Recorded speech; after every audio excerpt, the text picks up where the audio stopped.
Texas State Highway 87 from Sabine Pass to High Island on the Bolivar Peninsula is known locally as the Beach Road. It has existed as a transportation route for more than a century.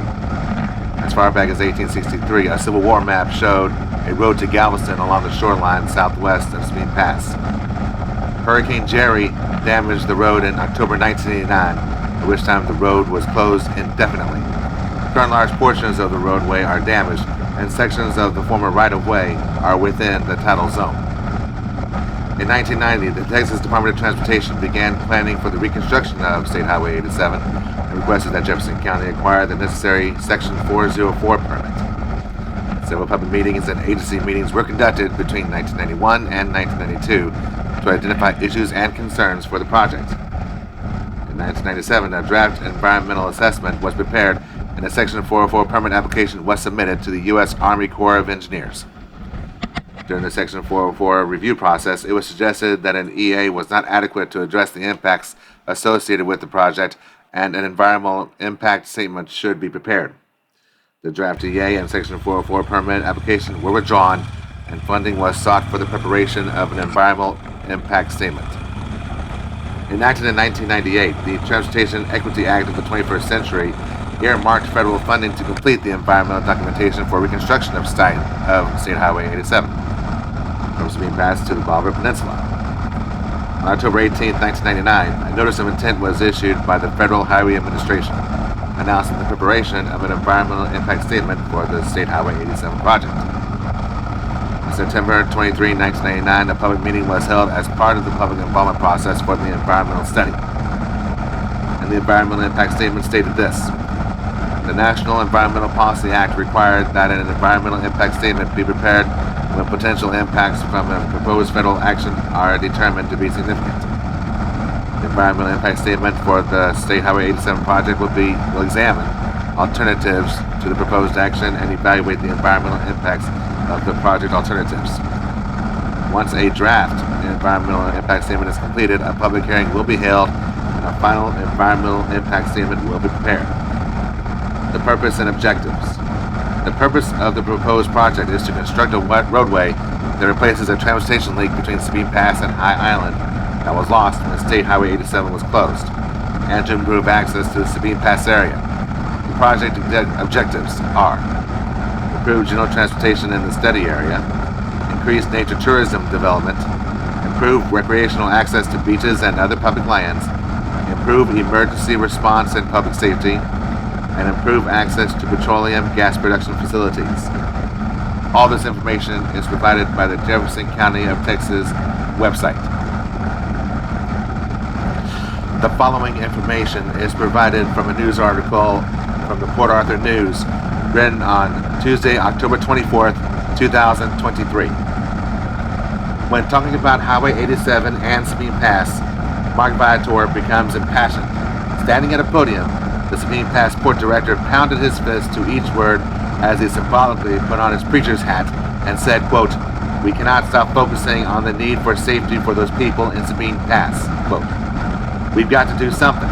We've got to come up with solutions," end quote, Viator said during the Greater Port Arthur Chamber of Commerce Transportation Summit. He drove his point, explaining that the road from Sabine Pass to High Island can be a second way into and out of the community. Currently, there's only one way in and out. Quote, "We are not talking about a couple of hundred people in Sabine Pass. We are talking about thousands of workers who are working in Golden Pass, Port Arthur LNG, and other facilities that are going to be built there," end quote. Marsh fires were on top of the list this summer as dry conditions led to several large marsh fires in Sabine Pass. The fires limit access to the one road in and out of the community. Then there's the possibility of industrial explosions, hydrocarbon releases, and other emergencies that point to the need for the restoration of the beach road. Viator explained at one time the disadvantaged population of the Port Arthur community used the beach road to travel to Galveston hospitals. Most of the land that forms Seagram State Park to High Island is federal reserve, and saltwater intrusion is destroying the marsh, said Viator. For U.S. Fish and Wildlife to have a right-of-way through their private property, they want sustainability.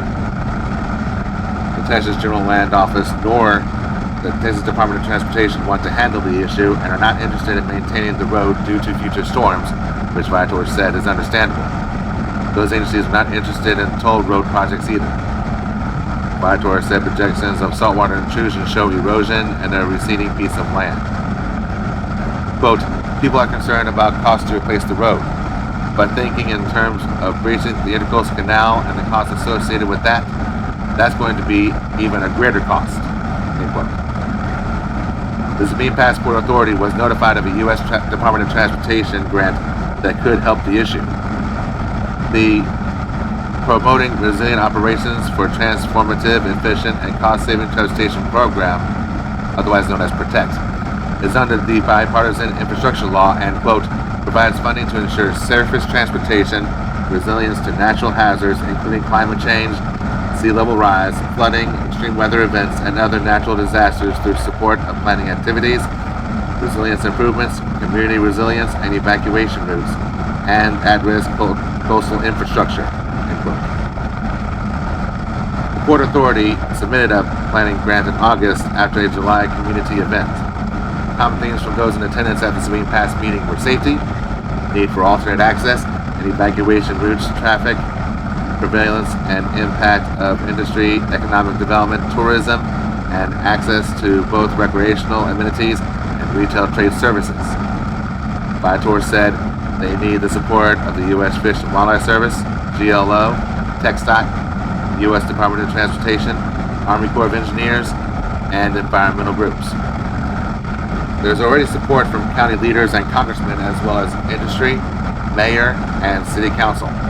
Ron Arsenault, former chairperson for the chamber and chair of the Transportation Committee, said they have pushed for the reconstruction of the US 69 Texas 73 interchange, also known as the Cloverleaf, for 20 years.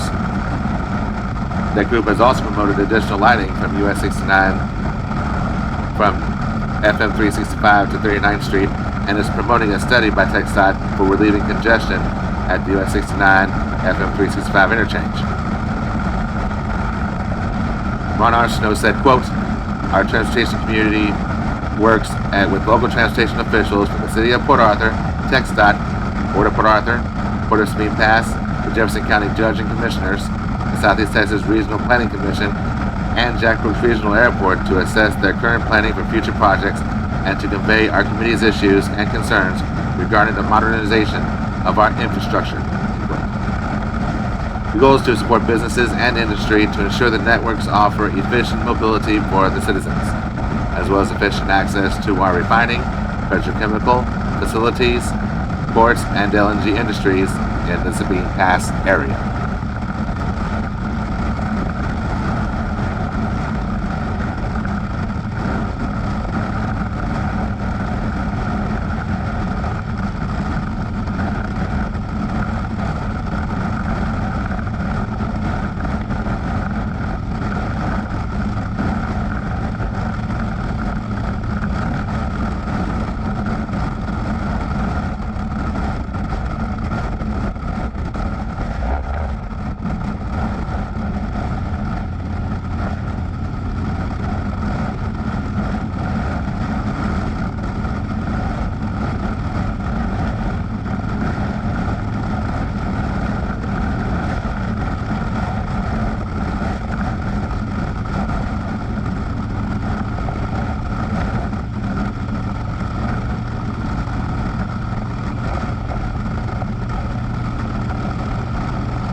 At this point, it should be glaringly obvious that my all-weather protective mask for my camera needs to have some sort of anti-fogging solution on the lens. This is now the second ride in which condensation built up on the mask. Again, I deeply apologize for the blurriness of this ride.